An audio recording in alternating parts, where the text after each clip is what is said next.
So I was in Tim's house. I was rummaging through this drawer. And guess what I found in the drawer? The Sorcerer's Mansion. I'm gonna read it.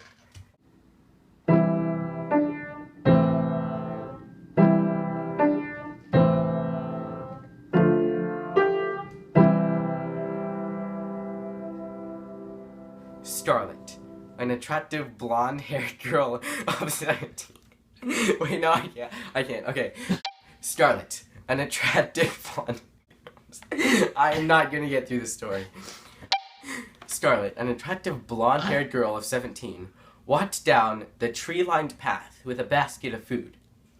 A slightly muscular scoundrel, close to her age, walks up to her left and asked her casually, "Hello, ma'am. How are you doing?" Scarlet turned her head to the left in order for her to see past her red hood. "I'm doing fine, sir. And you?" she asked politely. The young man placed his hands in his pockets and shrugged. "Eh, ...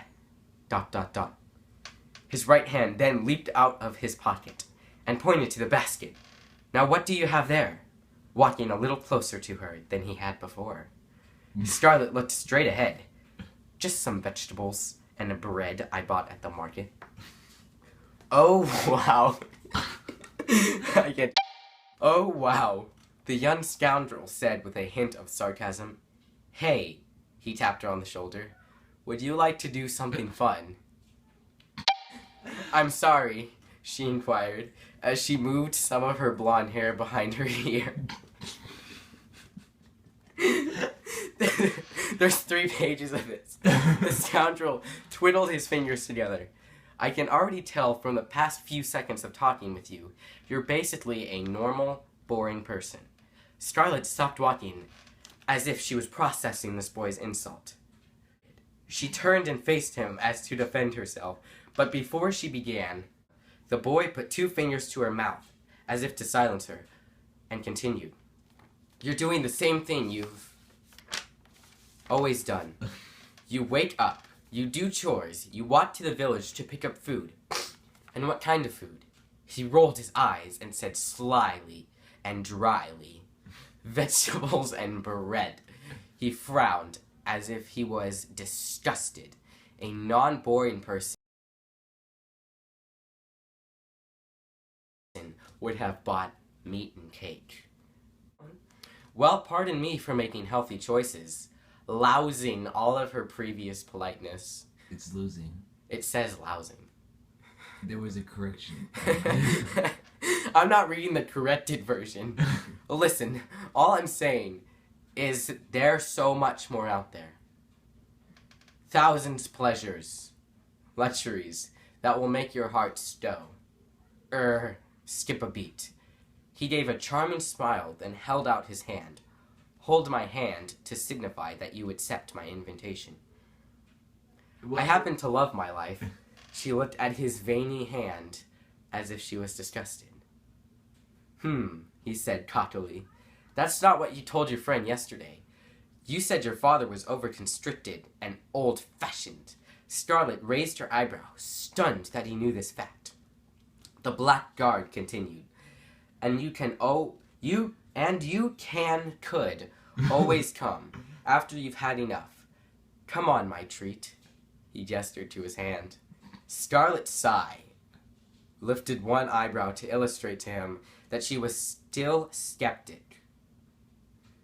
Then her mind agreed with him, and she grabbed hold of his palm, and in an instant a flash of light swept over them both, and they were in a grand mansion.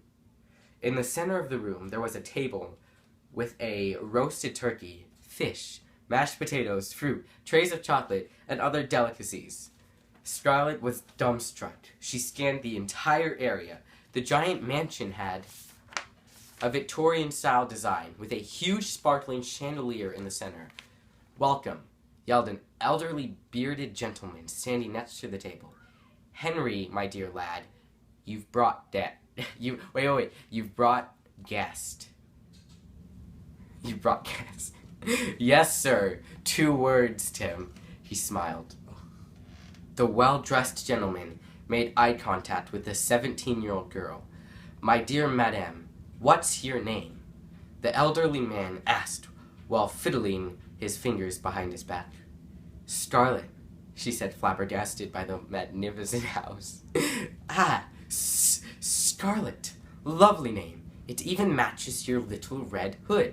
He gave a high-pitched laugh. "Well, my dear little flower, you are free to roam around my humble abode and eat any of the delicacies to your heart's content." Hearts is plural. Such an offer was too hard to refuse. Scarlet had never been inside a mansion so majestic. She mingled around the grand house, having a splendid time.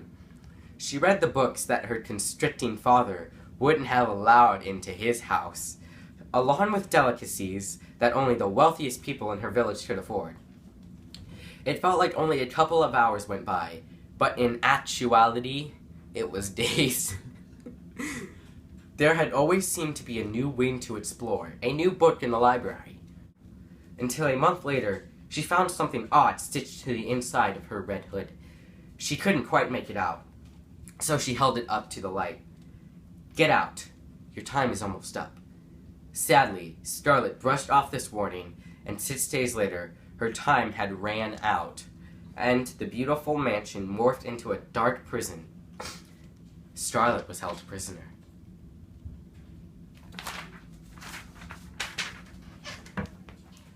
No, I'm just walking off. That's it. I'm done. I quit. I quit. Did you like the story?